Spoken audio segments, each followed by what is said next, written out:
Okay, I have 10:30. Just to make sure everybody understands, this is a webinar, so you're not going to see yourselves. This is not a Zoom meeting. Yeah. So good morning. I'm Tom Tillman. I'm the Director of Music and Worship here at Texas Baptist. And the last I checked, we have about 100 registrants, 100 attendees. Cool. So this is part of our Worship Summit series we do throughout the year. Those events are usually in person, and typically we'll have 15 to 30 people. We have a couple scheduled this fall in person, one in Round Rock, one in the Woodlands. So just like many of you have experienced, our registrants, with your online presence the past few months, I'm grateful for technology that we've kind of been able to expand our reach. And so that's pretty cool. We realize there's lots of information, webinars, bombardment of information the past couple months. It's caused all of us to kind of ask, where do we go from here? In fact, that's the topic I keep seeing as the theme of lots of webinars is, where do we go from here? So today, our main goals of this webinar are to encourage you as a worship pastor in light of everything that you're hearing, and to offer hope, which may help you in sorting out that information. So with that, I have a statement I'd like to read because of the nature of this webinar. We are not medical professionals. All the content provided in this webinar is for informational purposes only and does not constitute the providing of medical advice and is not intended to be a substitute for independent professional medical judgment or advice. You are encouraged to visit with your local medical providers to obtain specific information regarding COVID-19 and the likelihood of transmission of the disease. So there's that. Our format today. After I introduce Mike, he will teach and encourage us for, I don't know, we still don't know how long it's going to be, but a couple hours. It'll be good, whatever it is. Feel free to chat, questions, or comments that you have. Then I will come back at the end with some Q&A with Mike. Many questions which you have already asked when you registered. So we are thrilled to have Mike Harland. He agreed to be with us today. I first met Mike. Mike, I don't know if you remember this, but at a J&J conference, J&J Music Conference. Do you remember music? It's been a few years ago. Yep. We were both sitting on the back row, and we struck up a conversation about, let's just say, happenings in each of our churches. And it was encouraging to talk to somebody who got it, who did exactly what I do. And that's kind of what's cool about today. So Mike Harland grew up in Mississippi. He graduated from Delta State University and New Orleans Baptist Theological Seminary. He's led churches in worship leadership roles for most of his life, including two great Texas churches, Hyde Park in Austin and FBC Carrollton. Since 2005, Mike has served as the Director of Worship at LifeWay Christian Resources. He is a published author, Dove Award-winning songwriter, and a worship leader who speaks nationally and internationally. His blog and podcast, Worship Life, is followed by pastors, worship leaders, and church musicians all across the globe. His new book, Worship Essentials, Growing a Healthy Worship Ministry Without Starting a War, is written from a pastor's view with hope to call out values in healthy worship ministries that transcend musical styles. You can find more at mikeharland.com. Mike and his wife Teresa serve in the discipleship and worship ministries of Brentwood Baptist Church, great church, and live in Franklin, Tennessee. They have 3 grown children, 2, as he says, perfect granddaughters, and 1 on the way. So Mike, thank you for all you do. Thank you. I'll turn this over to you, and I'll come back at the end and visit with you in a bit. I'm delighted to join you guys today, and I've got many friends I know that are part of this. I've already gotten a text message from Mark Hill And just, Tom, if you don't mind, make sure that the settings are such that Mark cannot share his screen or You get cannot, you're safe. interrupt. Okay, all right, so that's good. I want to be sure. But and I'm about to get another message from him, I'm sure. So I have titled what I'm going to present to you today, COVID-19 Ministry or Meltdown. And we're going to look at a lot of scripture today about just some ministries around, or some principles around ministry in general. And I've never presented all of this when I'm in a single presentation like I'm going to share today. That's why I don't really know how long I'm going to go, but I'm going to quit, I promise. But I thought to start us off and to kind of get it going, I want to share a video that I would imagine most of you have seen this. If you've seen this, you can just enjoy it again. I think it's hilarious. And I'm going to pick this up kind of mid-conversation on a TV news broadcast. And they're trying to set this video up as a legit kind of thing. But I think this might capture all of our emotions today about how we feel about leading music and worship ministry during the pandemic. So get ready. If you've seen this before, you'll recognize it immediately. You can just enjoy it with the rest of us. Here we go. Going through and how it makes her feel while she's in isolation. Have a look. Hey, so as some of you guys might know, I'm a music teacher, and I found that one of the best ways that I can process the whole transition to online learning and teaching is to write a song. So I wrote a song. I'd like to share that with you guys now. Here we go.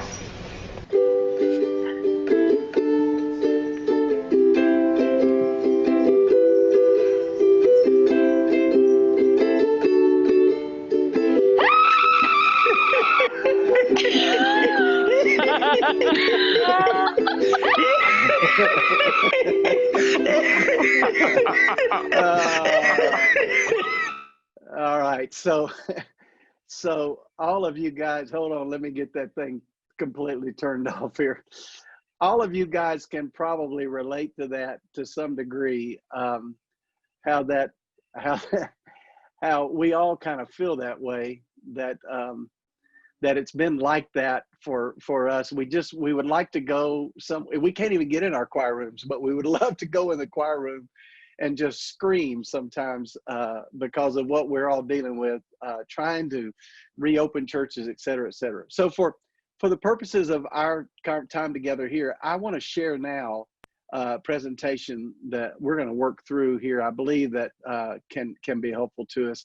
And again, I called this COVID-19 ministry or meltdown. So here's what I'm hearing about from churches. And I'm going to give you three different kinds of churches that I'm hearing about right now, June the 9th, 2020. Church Exhibit A. Some of you will be able to pick one of these that's most like your church. But in this part of the country, wherever this might be, there's tighter government controls. They might be in a hotspot location. But these churches are not going to regather until the end of June or July. They're going to have a streaming only ministry for now and for the next few weeks, maybe even a few months. These churches are investing in streaming. I can tell you, I've talked to tons and tons and tons of church leaders during all of this. And many of them, they had never streamed their services before. They didn't really see a point to that. Some of them might have already been doing something like Facebook Live, but they weren't streaming their services. But in Church Exhibit A, they've invested in streaming now, and they're figuring it out. They're getting better at it, and this church is investing in it for the long term. So choirs may be gathering virtually in these churches, but they're not going to return for some time. A lot of you have seen the article that Tim Sharp released through ACDA related to choirs. This was one of the early articles about choirs specifically. And this article, this paper has gone all over the world, and there have been many rebuttals to it, and other articles that are adding to it. But the idea that singing is a super spreader is a concept that got out there pretty quickly. And the ACDA, American Choral Directors Association, they took a position on that and actually even said choir shouldn't come back, maybe for a year or maybe even 2 years, waiting on a vaccine, et cetera, et cetera. And many of you will know the article I'm talking about. And they cite a choir from a organization up in Washington where a single individual was there with the virus and then it spread to the rest of the choir. But I've also read articles that refuted that and said that, anyway, you can find support for whatever position you want to take, because the opinions are all over the map. But in Church A, they are making the hard choice of saying, we're not going to have choir. And Christmas, which is, when you think about June for the typical worship leader, pastor, music minister, we're thinking about Christmas big time. We're probably choosing the LifeWay musical or some other musical or the music for Christmas. And we're in full gear trying to get our plan together. But these churches are saying, we're not doing that this year. Even churches that have had singing Christmas trees for 30 years that fall into this category have already said, we're not doing it. This church, when they do, they're streaming their services, but even on their streams, you see social distancing. You see a limit to how many people are on the platform. And I've even seen churches that are wearing masks as they lead worship, and even as they preach. So almost every one of these variables is in play here. And this church has adopted a wait and see approach. They want other churches to get out there and see what's going to happen. That's Exhibit A. Maybe some of you can relate to that. Here's Exhibit B. These are in areas where the government is easing the restrictions somewhat. A lot of areas are using the terminology of phase 1, phase 2. These churches are living in these areas that are at least phase 2. And there's fewer restrictions. They've also invested in streaming for the long term and are continuing to think about streaming in a campus model. And maybe if we have time at the end, I can unpack what I mean by that, because that's a paradigm that I'm hearing more and more people talk about. As a matter of fact, this week on my podcast, earlier released, I guess last Tuesday, Cliff Duran and I talked about First Baptist Woodstock, Georgia, and they are pursuing a campus model for their streaming. And it's a pretty interesting conversation. You might want to listen to that. These churches are gathering, but they're gathering at a limited capacity, 50% or less. And because of that, they're adding worship services. Like my church, Brentwood Baptist, we typically would have 2 worship services pre-COVID-19, but now there are 3 and a second venue and a streaming venue. So there's like 5 or 6 services that are happening at our church when we usually would have just had 2. And our streaming audience would have just been what I call a looking in kind of audience. They weren't really accommodated with a separate production the way that we're doing now. The exhibit B is not going to bring choir back to the fall, but is bringing choir back by fall, and they're starting to talk about how we're going to do choir. And Christmas is a big question mark. They haven't really decided yet. They're thinking about it a lot and talking about it a lot, but they haven't really made a decision. This church is singing congregationally, but with precautions. So everybody's spread out. The team is social distancing, even using masks somewhat. So you're seeing congregational singing, but it's very affected by the realities. Now let's talk about Exhibit C. And by the way, I know churches in this category. You might think, based on what's happening in your area, that no churches would fit into this yet, but I'm telling you, they do. They have very few restrictions, if any. And these churches have also invested in streaming for the long term, and they're continuing with a campus model. They're gathering with few precautions. I mean, some, but very few. Choir probably has started back. If choir was an important part of their ministry before COVID, it's probably started back in these churches, or will very soon. And Christmas is a go. They're not even hesitating. We're doing Christmas this year. And there's very little difference in the worship plan from pre-virus. I didn't really acknowledge this, but in Church A and B, the worship plan has been affected by all of this. Most churches are doing a shorter service. The pastor is preaching a shorter message, much more focused. And now there's some churches this doesn't apply to, but some churches have shortened their service that might have been an hour 15 pre-COVID, and now it feels more like 45 or 50 minutes. Some people says that's a good thing. But here's some important points I want to, when you think about all these variables and your church is, we could do exhibit D, E, F, G and not hit all the variables of this. Your church probably falls into one of these categories.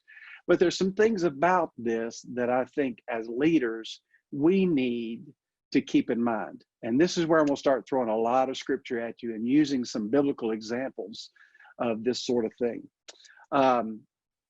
We know this, but let's be reminded today. I want to encourage you with this, that God has a purpose for interruptions. As a matter of fact, if you look in the ministry of Jesus, just when he walked the earth, you'll see that even in his ministry, though he is the sovereign God of the universe, all-knowing, all of those things that he brings to the table as a leader, which is far beyond what we could even aspire for sure. But even Jesus had interruptions in his ministry, where he's headed here to do something, and then for some reason he's doing something else instead, delaying what he might have done otherwise. You think about the Apostle Paul, how he talked about how he wanted to go here, but he couldn't, and he hoped to go there, but instead he had to go here. And those interruptions are in Paul's ministry the whole time. The scripture I have for you here is found in Matthew chapter 9, and I wanted to just kind of share this story with you and from Matthew 9 real quickly, just showing you how interruptions become that they're purposeful, that God has a purpose for interruptions. And I want to say to you that God has a purpose for this. He has that zoomed out universal purpose that all of the church is experiencing together. But he also has very specific purposes in your context for allowing what is happening here, whether you are church A, B, or C, or D, E, F. There are things that God is doing in the interruptions of this season. Now, this story that I'm sharing with you is found in Matthew 9. It says, as he was telling them these things, suddenly there's an interruption. One of the leaders came and knelt down before him and said, my daughter just died, but come and lay your hand on her and she will live. So Jesus is teaching. He's interacting with his disciples. He had just come out of a passage where he was teaching about fasting, and he gets suddenly interrupted by this man whose daughter has died. So Jesus stops what he's doing. The Bible says in verse 19, Jesus and his disciples got up and followed him. But watch this, there's an interruption within the interruption. Just then, a woman who had suffered from bleeding for 12 years approached him from behind and touched the hem of his garment. For he said to herself, if I can just touch his robe, I will be made well. And Jesus turned and saw her, and have courage, daughter, he says. Your faith has saved you. And the woman was made well from that moment. And then the next verse says, when Jesus came to the leader's house, he saw the flute players. And then he goes on and deals with the man's daughter. And so this interruption is significant. It was unplanned. It was unanticipated by anyone else. Jesus certainly wasn't caught off guard with it. He was in the now. He was ready to respond. But the interruption had a really big purpose to it that you may not see right just here. That's why I put Matthew 14 down. In Matthew 14, there's an interesting result of the interruption that just happened. It says that in verse 34 of Matthew 14, they had crossed over and they came to the shore at Gennesaret. When the men of that place recognized him, they alerted the whole vicinity, and they brought to him all who were sick. And they begged him that they might only touch the hem of his garment, and as many as touched it were healed. And I want to suggest to you that the reason that happened in Gennesaret is because they had heard the story of the woman who had only touched his garment.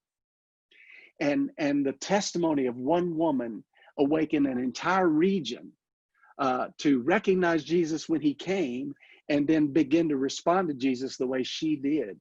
And I think it's going to take years. It may take the rest of our lives, and most certainly it will be when we are in heaven, when we realize that there is a purpose behind all of this, and that the things that God is doing here related to our churches and our ministries and the church universal, he's got a purpose for this, and he's working it.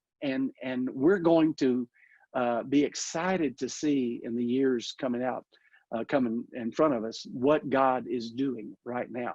And I bet if we had time and could open up this whole thing, if we were in a room together, I would stop right now and I would say, somebody give me a testimony of something you've already seen God do in your church that it would not have happened if there had not been this interruption. As a matter of fact, we've got the chat going. If you could write a paragraph to share with everybody else right now, God did this and is doing this right now in my church because of this interruption.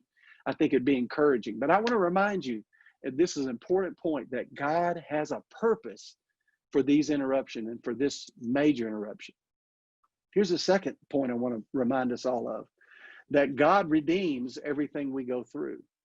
I won't take time to read Psalm 90 to you, but I'll just tell you about this part of it. Psalm 90 is the Psalm of Moses. You know it well. It's a wonderful psalm. It's one of my favorites. As a matter of fact, behind me, this little plaque behind me is a quote from Psalm 90. Someone knew this verse was really meaningful to me and actually put it on a board for me to be reminded of every day. It's the story of Moses, but in verse 12, Moses says something. He says in a prayer to God, Lord, would you favor me? And that's in verse 17. Let me get the exact wording. I've got it. I've got a Bible in front of me. I don't want to misquote this. I have a CSB, of course. Psalm 90. He says, make us. Well, let me just read it. Verse 12, teach us to number our days carefully so that we may develop wisdom. Lord, how long? Turn and have compassion on your servants. Satisfy us in the morning with your faithful love so that we may shout with joy and be glad all of our days. And here's the point. Make us rejoice for as many days as you has humbled us, for as many years as we have seen adversity. Boy, it's powerful. I wish we had time to look at the whole psalm together. But what Moses is calling our attention here in this psalm is there is a correlation for what we go through in adversity to what we experience in worship. They are directly connected. He says, make us rejoice, which is a function of worship. When we are rejoicing in God, we are worshiping him. We are making a joyful noise. Our joy is a worship expression that we make. And our joy, he says, make us rejoice for as many years as we have seen adversity, for as many days as you have humbled us. And I think the correlation here is 1-to-1, that for every inconvenience and disruption that we are experiencing, there is a joy that's waiting on the other side of this as God continues to prove his faithfulness to us. I encourage you to take a long look at Psalm 90 and look at COVID-19 through Moses' testimony. God redeems everything. He's going to redeem this. Number 3, God already has a plan in place. I stumbled across this verse the other day. I think I may have blogged about it recently, so forgive myself if you've heard me say this or read it somewhere. But I love these 2 verses found in the middle of Psalm 105. Psalm 105 is one of those songs that tell the story of Israel and the testimony of God's faithfulness to Israel throughout their relationship with him. And Psalm 105, man, I love this. I think these 2 verses have been in the Bible the whole time, but I just noticed them in this context just a couple of weeks ago. It says in verse 16, he called down famine against the land and destroyed the entire food supply. And that's a reference to a story that we know when Israel, Jacob, a famine had struck the land and they were devastated. They had no food, no provision, no hope for food. And he calls his sons in. But of course, Joseph was not there because Joseph, well, we'll see in a second. But he calls his sons in and says, hey, guys, go down to Egypt. I've heard they've got grain down there. They've got food down there because they have provision down there. Go down to Egypt, beg, whatever you have to do, but get some food so that we won't perish and die of starvation. And Joseph's brothers go to Egypt, except for one who stayed behind. But the next verse, let me read 16 again and then just go right into 17. I love this. He called down famine against the land and destroyed the entire food supply. He had sent a man ahead of them, Joseph, who was sold as a slave. Now, what I love about this is there was a day when those brothers walked into the palace in Egypt and went before a ruler that they did not recognize and begged him for provisions. And you know the story. It's quite a story found in the latter part of Genesis. But many years before, he had started the process that would put Joseph on that throne. And it started with being sold into slavery, being thrown into a pit and being sold into slavery and going to Potiphar's house and being wrongly accused and being sent to prison and having dreams that he interpreted and on and on and on and on until finally he's sitting in that strategic place. And he is sitting there the day those brothers walk in. But what the psalmist reminds us, we know this, but he reminds us that many years before the famine, God had already sent someone ahead who was going to be there at the exact moment.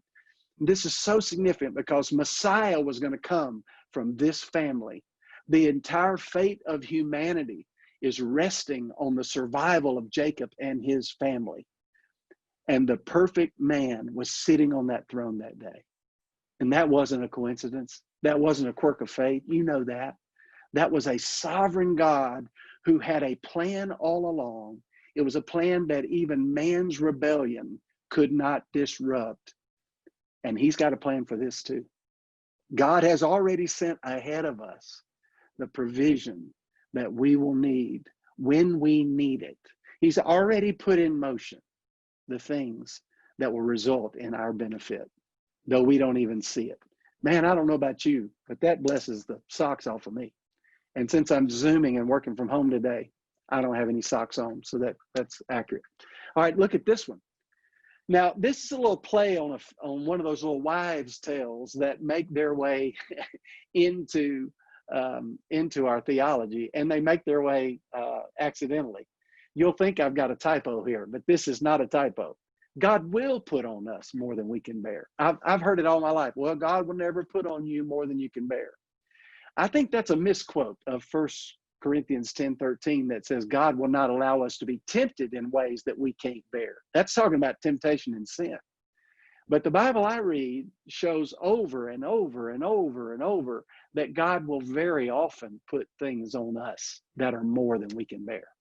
God does that all the time. And I think the reason he does that is because if he never backed us up to a Red Sea, we would never know that he can part one of those. Andre Crouch said it so perfectly and so brilliantly in the song Through It All. I love that song. If we never had a problem, we would never know that he could solve them.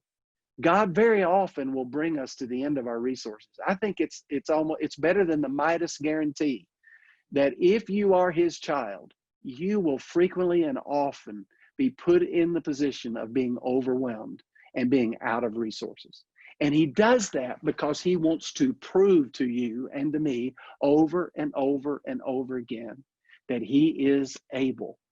And he also wants to develop this dynamic in our relationship with him, where we have a rhythm of calling out to him over and over. What he desires most of all with us is intimacy. And that intimacy is found in those moments of where we are overwhelmed. I put Matthew 14 down, and you'll see a lot of Matthew scripture today because I've been teaching through the book of Matthew. And I saw this story.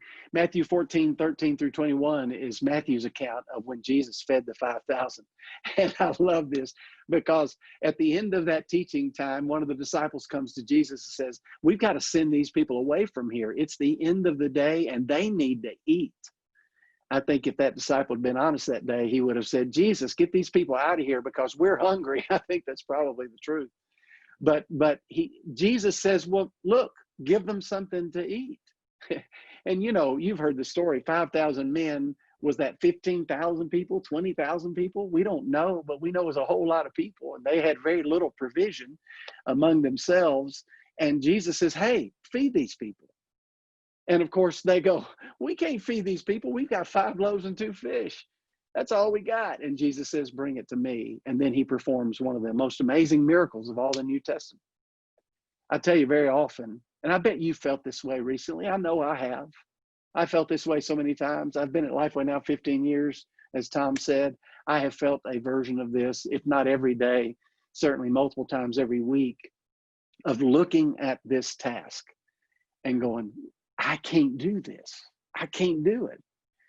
And if COVID-19 has done nothing else, it has put us all in that position. We don't even know how to respond to a moment like this. There's no manual on the office desk that we can pull out and go, oh, here's what we do in a pandemic. No, we've never dealt with that. I didn't study a class called pandemic ministry when I was at New Orleans Seminary. I suspect none of you did either.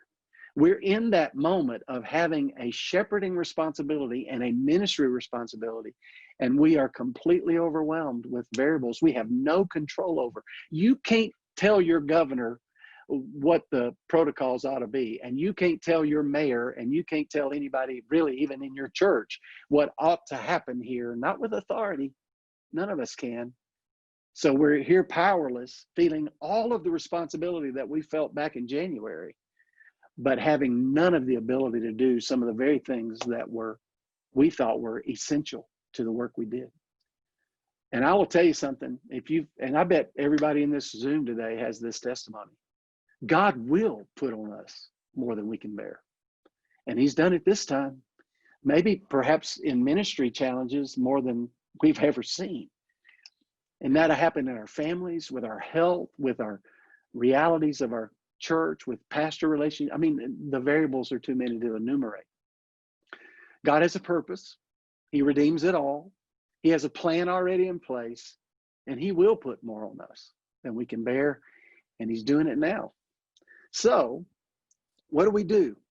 Well, I want to go to the book of Acts now, and I want to borrow one of these great stories from Paul's life and lift out some things about it that maybe can apply to our situation here. Acts 27 and 28 is that part of Paul's story where he has made his appeal to Caesar. He's been incarcerated for some time now, wrongly accused. Paul identifies himself as a Roman citizen. I appeal to Caesar. And then the next two chapters are the story of Paul getting to Rome. And it's quite a story. He winds up on Malta, and I'll get there in a second. But is COVID-19 a Malta moment? Well, the first thing I want to point out to that is show the correlation here. This didn't have to happen. I mean, gosh, as I referenced at the beginning of this, and I'm grateful Tom shared that medical disclaimer at the beginning. I'm no expert, and I'm certainly not a pundit that should be quoted at all, which is why if you read anything I write, you'll notice I haven't taken a very strong stand about choir or not, orchestra or not, singing or not. There are others, my colleagues, there are many of them that have taken strong positions on that. I don't do that. I've got opinion, but that's really all it is. But this much of this opinion I will share. I think it's pretty much a consensus, no matter how you might view this and what political lens you might be looking through. I think you can look at this and it's pretty much a consensus that not everything we have done the last 3 months in response to this moment had to happen. It didn't have to be this way, which is one of the ways we can know that God is doing something bigger. And I call this out in Acts 26. It's the last verse of chapter 26. It's when Paul had made his appeal to Agrippa, and it's pretty interesting. Let me get to that passage and share that with you. Paul had made his appeal and had presented his case to him. He had not yet appeared before Caesar, but in chapter 26, Paul actually. Agrippa actually speaks and says this at the end of that chapter.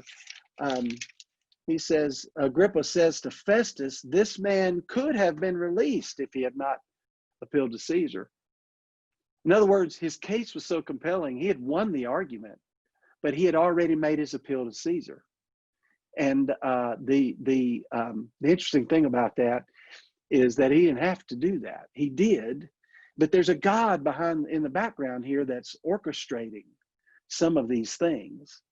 And this didn't have to happen from man's standpoint. And you and I could waste a whole lot of energy trying to examine and justify and explain away the choices that our governors have made, that our mayors have made, that our federal officials in the White House have made. We could spend a lot of time and a lot of energy trying to win a case about what should have happened, what shouldn't have happened. This didn't have to happen, not the way it has. Could have been different.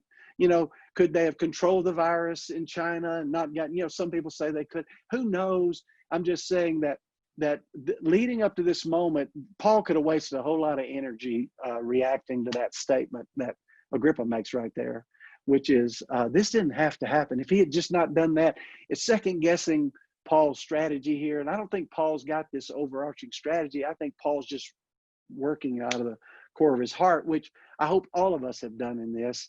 And I would just encourage us not to waste too much energy being a Monday morning quarterback on this stuff. But here's the second thing. Not everyone has the same interest in the outcomes.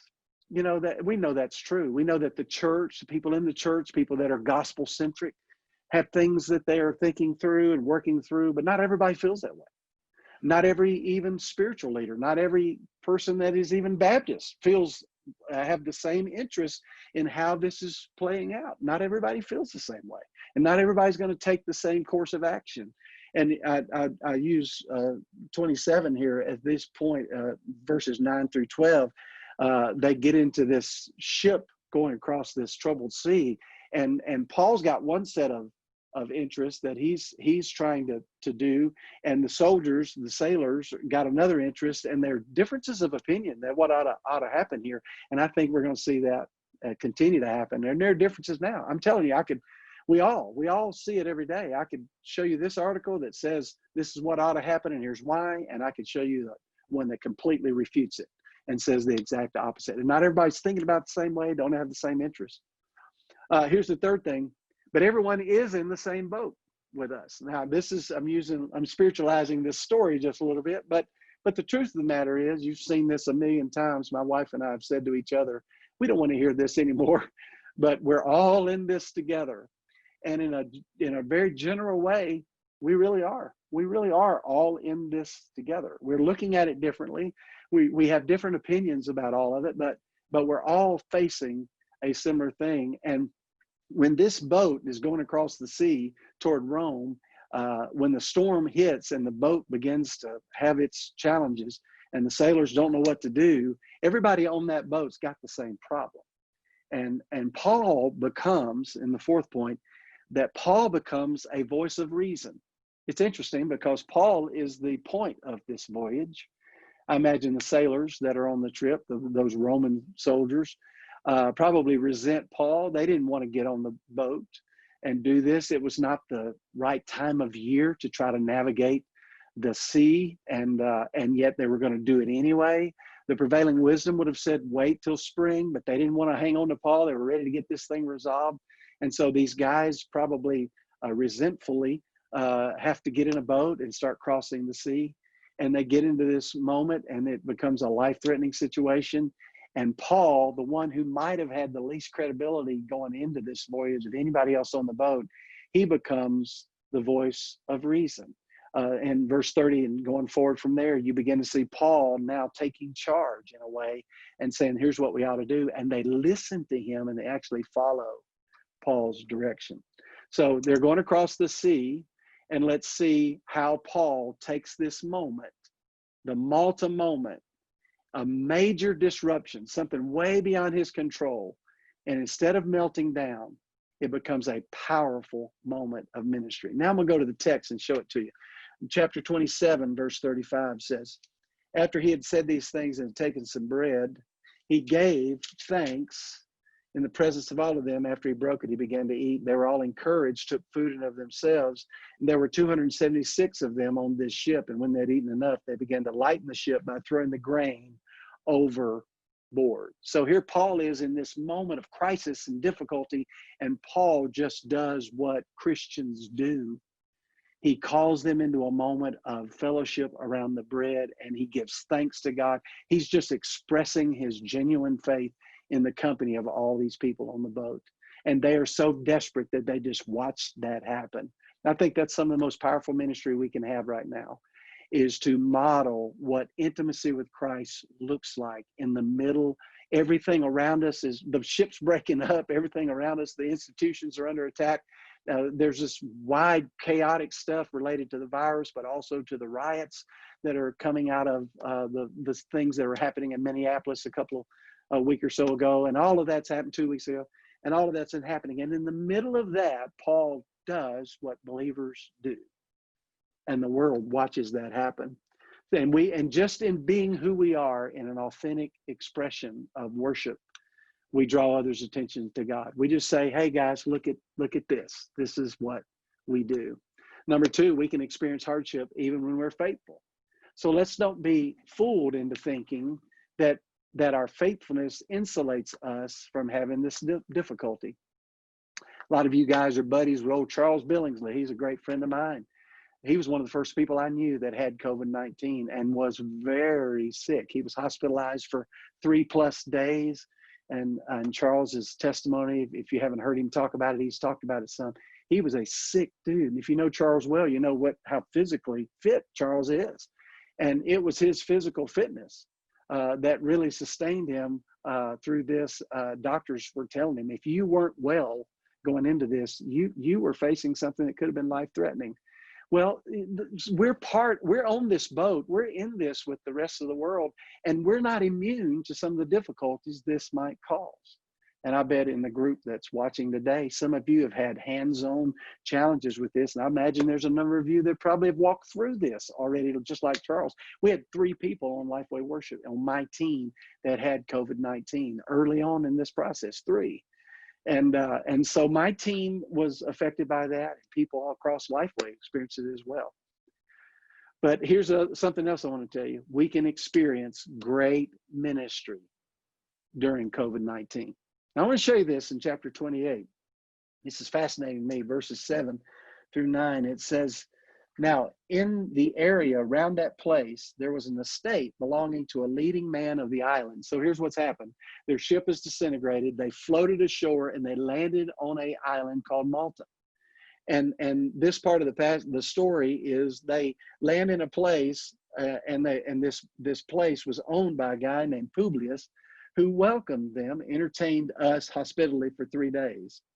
And Publius's father was in bed suffering from fever. And boy, is there suffering all around us right now. But his father was suffering from fever and dysentery. Paul went to him and praying and laying his hands on him and healed him. So Paul is on Malta. He's wrongfully imprisoned, and he's been in prison a long time. He's been through hard trial and accusation. He's been beaten. He's been flogged. Everything in the world's happened to him. He's on a boat. The boat starts to sink. He floats to Malta. If anybody could go find a corner and have a pity party, it could be Paul. What does Paul do? He just does what believers do. He faithfully served God. And here, with a need around him, he did what Jesus did. He immediately kicked into ministry mode. He goes to Publius's father. He heals that man. Verse 9 says, after this, the rest of those on the island who had diseases also came and were healed. He not only heals this guy's father, he heals every person on the island that has disease. Paul's just doing ministry in the middle of this really, really hard moment. And verse 10 says, so they heaped many honors on him, and when we sailed, they gave us what we needed. See, he experienced great ministry on Malta, of all places, in the most crazy set of circumstances that Paul could face. And right there, he has this amazing ministry to this group of people. And as a result, God provides through those people who respond to Paul everything he needed. Did you see that in verse 10? It says, they heaped many honors on him, and when we sailed, they gave us what we needed. And you know what? Eventually, we're going to sail from this too. And it's going to be the authentic ministry expression in the midst of challenge that will be the fuel that will launch us into the ministry that's ahead of us. Faithfulness in this moment is what really, really is going to matter. So is COVID-19 a Malta moment? Well, it could be. It could be one that becomes redemptive, that God could do something amazing that sets us up for the next season of ministry. So what do we do? What do we do? Well, we do a lot of prayer. I hope if COVID-19 has done nothing else, if the riots that are happening across our country are doing nothing else, perhaps it's drawing us back to a place of prayer, to that place of being so overwhelmed. Or the old preacher joke, somebody says, well, we better pray about this. And the person responds, so has it come to that? Are we desperate enough to have to pray? Which is where the work really should start. But at least now we have the option of praying. But you know what? We need to be intentional about shepherding right now. Here's something I'm so proud of. I know this is true of many of you. I've been watching ministry leaders really get very intentional about shepherding their sheep right now. And we've done this with handwritten notes, with phone calls, with Zoom calls, with virtual choir. We are high touch right now, even in isolation. And we need to be. We need to be high touch. People are hurting. People are lonely. People are vulnerable to attacks spiritually and emotionally right now. We need to be very intentional about shepherding. We need to be watchful for developments. I've already talked about this, but in real time, what people know, what medical experts know about what we're facing with the COVID virus and what's happening in the riots that are also emerging in all of this, our leaders are grappling with those issues. It just seems like, and I don't know how much of the media intake we can actually bear, but I hope you've got ways to at least have your ears open to be able to see what people are saying, what people are doing, and what we're learning about these moments and how to respond to them. And you and I need to be stewards of information. I've got a file started in a draft folder in my email where every time I see an article, I grab it and throw it into that file. And when I reproduce one or when I post one, I'm not even saying I agree with this perspective at all.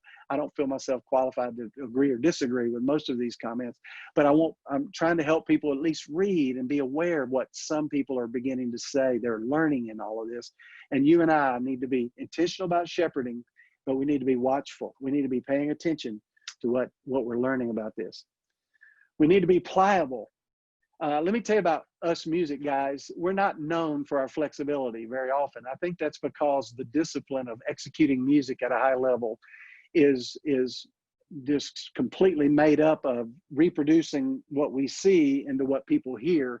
And it takes a lot of detail and it takes a lot of commitment to execution in order to take something we see on a piece of paper and make it audible for people to hear.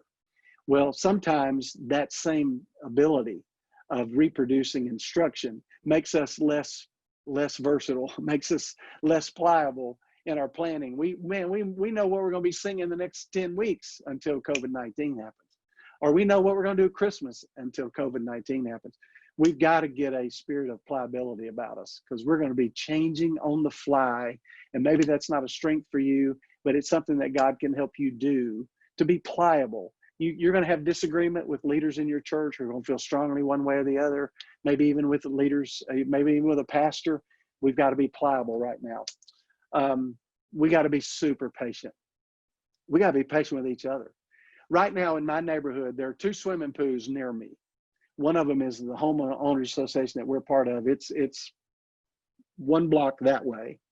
And about half of a block that way is a swimming pool of a neighboring housing development that's just right at my back door. That's actually closer to my house, but it's not in our neighborhood. Their pool is open and has 100 people in it every day, and our pool hasn't opened yet. And our homeowner association is saying we can't open the pool, and has 20 reasons why. They think they can, they think they can't. And there are people in my subdivision that are mad as pitch at the HOA. Those people are swimming. Why can't we swim? I'm telling you, it's going to be like that. The church across the street is going to do it differently than our church is. The church across the way is going to do it differently. There are people inside our church. They're going to have strong opinions. I'm going to wear a mask. I'm not going to wear a mask. Everything, all the variables. We got to be really, really, really patient. Don't allow ourselves to become defensive of a position that we're taking at the expense of the relationship with the people that we lead and work with. Man, that's so key. And here's the last one. Don't fear. This was a big admonition that Jesus made. Don't be afraid. Don't be afraid. We don't have to be afraid. So I've probably gone a little longer than Tom meant for me to go. I'm going to draw it to a close right here. COVID 2020 ministry, our meltdown, and maybe the biblical encouragement today has helped us see the ministry opportunity that's here, and may God help us to meet it well. All right, Tom, I'm going to stop right there. I apologize if I went longer than you wanted me to go, but take it over. Man, thank you so much. I think I can speak for everybody that we all needed to hear that today. So I have a few questions. You've answered several of them already, but I want to go ahead and, because most of the people that wrote in questions when they registered, probably 85% of the people asked this question, so I feel like I've got to still ask it, which is, when is it safe to sing? I heard that over and over again. When is it safe to sing? What is that going to look like as churches reopen? So we'd like to hear your perspective on that. Well, I'm not as familiar with the variables in the state of Texas per se.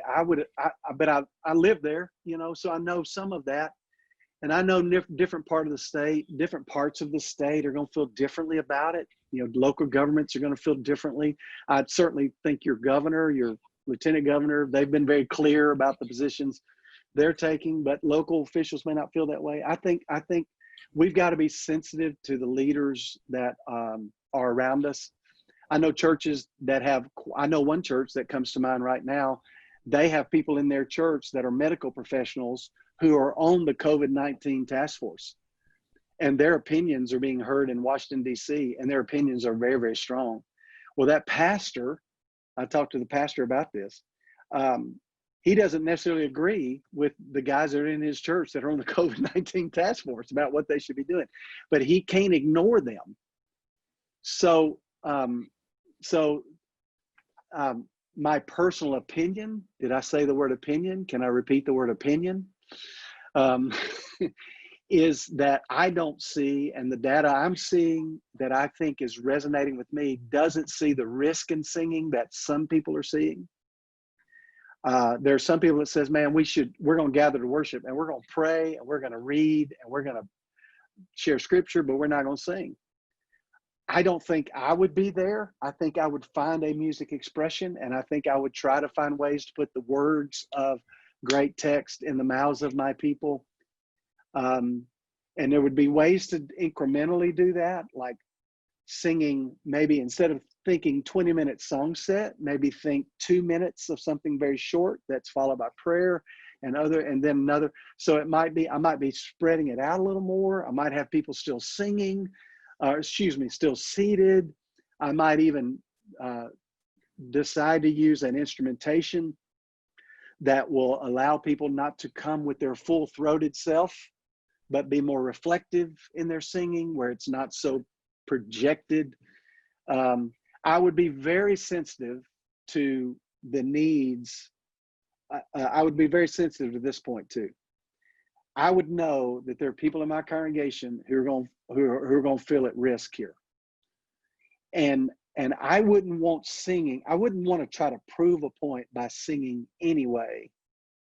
Because one of the things I like to talk about in worship leadership is that we want to eliminate distractions. And if our activity in our worship plan feels threatening to at least some of our congregation, that is a built-in distraction to the worship event. Not just for the people who feel threatened, but for the people who are there who become concerned about the people who feel threatened. So I think small baby steps would be, I think if I was planning it and leading it, I would be very deliberate, and I'd move slow, and I'd try to be very tolerant of a wide variety of opinion, wouldn't try to prove a point. And then the last thing I'd say to answer that question is we're going to know in just 2 or 3 weeks, because enough churches are opening it up in a way where people are singing and choirs are singing. We're going to have much more data about this 2 or 3 weeks from now. And you've seen the millions of people that have been in the streets of our cities the last week or so. If we don't have a second wave 2 weeks from now, I think it's okay to be singing. That's just my opinion. But I would err on the side of being very aware of the wide range of conviction about this that would be represented in my congregation. I agree. Thank you.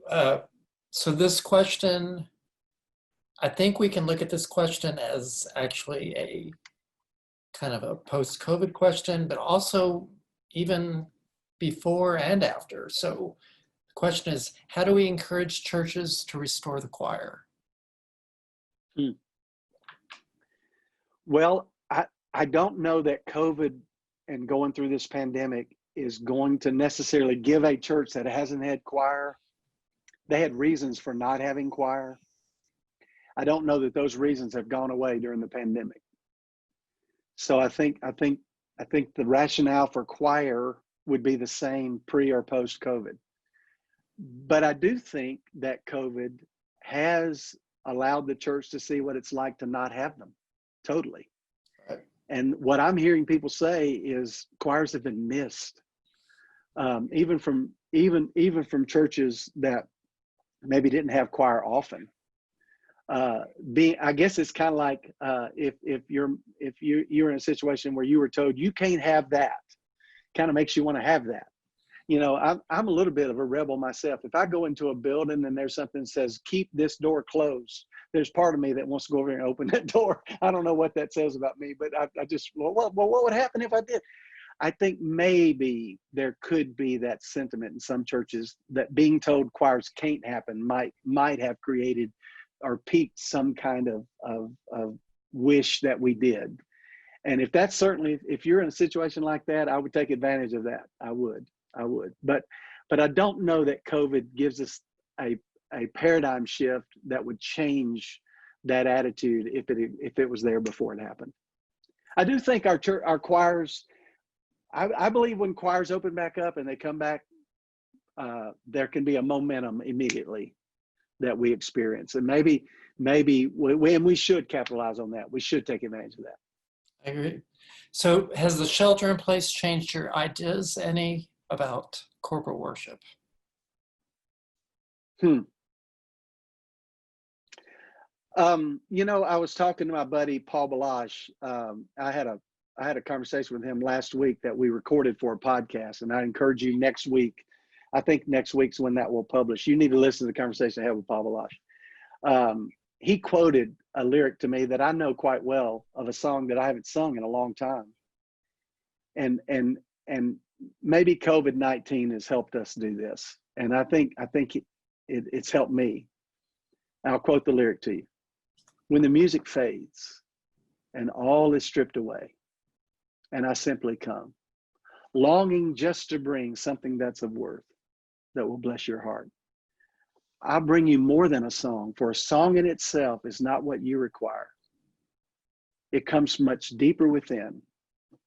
And going on into that chorus, I'm coming back to a heart of worship. There's no question that the absence of choir and corporate worship has put a longing and a focus back in. But I want to say this. I believe this before this. I believe it even more strongly now. That the act of corporate worship can only be done when we're gathered.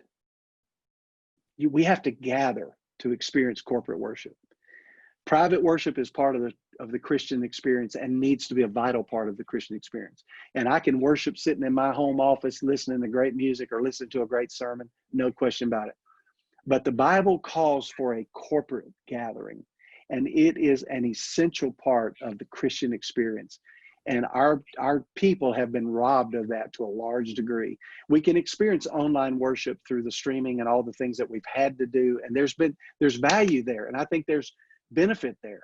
But I'm telling you, it is not enough for the Christian experience for people to experience it in isolation by watching it on a screen. The corporate worship experience is an essential part of a healthy disciple. And that message to me has only been reinforced by this. And it's got to be something that all of us have got to help our people understand, that there's something about this gathering that cannot be replaced with a virtual experience. It just can't be. And I believe it's essential. So maybe if we've all been reminded of that, then that's what we've learned. I I agree. from this. I was going to say after your talk that so much of this is, I mean, we're programmers by nature, so we're, Yep. you know, we want to think about, you know, what does Sunday look like? What does my choir Right. look like? But a lot of this is a heart issue, getting our hearts right and using this time that's different than it ever has been for what God is going to speak to us to then what are we going to do? It's well, if you guys are like me, I'm not very good at sitting still long. I'm not. It's pitiful. You know, and this has it's forced us to sit still. You know, and that can't be bad. So maybe if we can learn some discipline around our reflection, and build that back into, because we'll go right back to the other pattern. We will, very quickly when the world opens back up. But maybe we bring into this next season of ministry something we've learned about the reflection and the isolation and what can be gained there, and we don't lose that, and it can strengthen the rest of what we do. I hope that's true. That's true.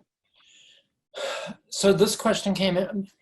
Has LifeWay considered putting together a virtual conference similar to Music Texas that has been so popular in our state? And this is coming from someone who does not subscribe to any of the packets, that he likes to go to music conferences to select his music. And I think that's part of the experience of being with people and experiencing all that. So. No question. And we're in unprecedented times at LifeWay. LifeWay, I'll just throw a couple of things out there to all of you, and you know this, but I'll just give you some things to think about. In the course of a year, when you think about Living Proof and Priscilla Shire and Centrifuge and Student Life, and LifeWay has about 3 million people that comes to an event. And this summer, hundreds of thousands of people would have been in a LifeWay event this summer, including Worship Life. And we were going to do Music Explosion down in Florida, and on and on. And that went to zero. And the implications of that are significant. So I can't really tell you today what's going to come back, but I can tell you that every day, our team at LifeWay Worship is, how do we keep that connection? And the short answer to the question is yes. We have been talking a lot about virtual experiences and how we can replicate online. Some of you will remember something we did a number of years ago. We haven't done it in probably 4 or 5 years, but we used to have a virtual reading session once a month called the Choir Room. That was all of LifeWay Worship's music. And it was a successful program to a degree, but it did not, I mean, it was so expensive to produce, and we couldn't make a one-to-one correlation. We couldn't say, hey, because we do the Choir Room, this is the results we see. We couldn't measure it in a way. And so we eventually let it go and say, you know what, we just don't know that it's working. So we're going to put it over here. I would love to have the Choir Room right now. I would love to be able to produce it and recreate it, but the people that did it then aren't even at LifeWay anymore. So we're like, gosh, if we could do now what we were doing then, it would be perfect. We're talking about that a lot, and just this question, whoever that is that answered it, is helpful to me, because I want to go back into meetings and say, hey, our guys are asking for this. And we've been talking, there's a tool at LifeWay called Digital Pass. It's at lifeway.com. It's a digital, it's what we did when we streamed the Getty event, Getty Sing, we did that at Digital Pass. Last year when we streamed Worship Life, that was at Digital Pass. We're talking about doing a virtual choir reading experience at Digital Pass. We're talking about that now. I don't have an announcement, but of when that's going to happen, but that is something we're talking about. That's good. That's helpful. Maybe some scoop, who knows? Yeah. I mean, we like scoop, so that's good. Yeah. Okay, this is an interesting question, but it's something that is on our minds. What about starting senior choirs or restarting senior choirs? I mean, What are your thoughts on that? Wow. Well, it's a whole nother set of dynamics for sure. It's all the problems that choir presents magnified Times 10. times 10. I think adults should be adults. And I think in a local ministry context with a understanding, taking some precautions, whatever that might be, maybe a distancing precaution or maybe some other kind of precaution. But if a group of people believe this is something they need and want to do and understand, you take the measures you can take. How do you look at a group of people and say, no, you can't do that? I mean, I would try to accommodate the desires of the people I'm leading, but there's no question you would have to answer a lot of questions. You'd have to cross some T's and dot some I's. But I don't think any of us would be able to say to anybody, you shouldn't do that. Because if you've got a group of people that are motivated and ready and understand the risk and willing to take the precautions, whatever ones you can identify, I think it's possible. But it would be a challenge, no question. That's good. That's a good word. I have one last question, because you've answered many of the questions that I was going to ask already in your presentation, which is great.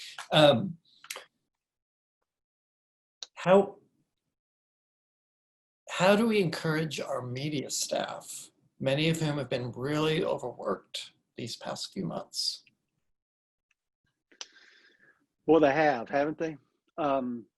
I tell you, one of the things churches could do right now, and I realize there are a lot of churches that are facing budgetary crisis at the same time. I know of a few churches that have seen a surge in their giving during COVID-19. Yeah, I've heard that too. But I also know there are churches where not gathering has cut finances in half. I know churches like that. Hopefully your church is in the former, not the latter. But if your church is in the former, I'll tell you one thing that you could do right now, and I think it's a great time to do it, is encourage your media staff by upgrading the tools they're working with. So just gather them in a room and say, guys, we understand that you guys are in the spotlight right now. You've kept this thing going, and we're going to have a streaming ministry. I think the first thing you got to do is, what is your future strategy? But if you have a future strategy where you want streaming ministry to continue to be what you're going to do, then spend some money right now. And maybe it's you buy a little less music for a season. Boy, did I say that out loud? Please don't quote me. But maybe you buy all the LifeWay things that you would buy anyway, but don't buy those other things. But maybe this would be a great time to say, hey guys, we recognize that we've got to take this technically to another place, and that you don't have the tools to get there. You want to encourage your tech guys. You do an upgrade of some of their basic equipment, and it doesn't have to be this. You don't have to turn into a TV studio, or maybe you should. But boy, that would encourage them to give them some tools that make what they're doing easier, and so that they could have a better result, and they would be proud of that, and would probably, it'd be a good time to do that if you're able. Well, plus with what we've just been through, I think you have a little bit more wind behind your back. With the past few months. Yeah. Well, Mike, thank you for being with us today. Man, thank you guys. And I'd like to thank all of our attendees for being here. This has been very encouraging. I want you to know, Mike and I are both praying for all of you. And these are difficult days, but I think Mike has given us some encouragement today. I know he's encouraged me, and Mike, I appreciate that so much. Thank you, Tom. Before you lead us in prayer to close us, I'd like to leave everybody with a great quote from Oswald Chambers. Just yesterday's devotional said this: "Beware of going back to what you once were when God wants you to be something you've never been." That's great. So Mike, would you close us in prayer? I'd love to. Lord, I want to pray for my brothers today that are on this Zoom together. We just want to confess that we are overwhelmed. We want to acknowledge that you will frequently put us in the position of being completely helpless. And many of these questions are questions that we don't have obvious answers to. and we're all navigating this. We've never done it before, and we don't have anywhere to look to find any great solutions of when it's happened before. It's just never happened. But God, we know that none of this caught you off guard, that you have a purpose, that you have a plan, that you've already put in motion, the provision that we need. So God, would you first do this great work inside of each one of us?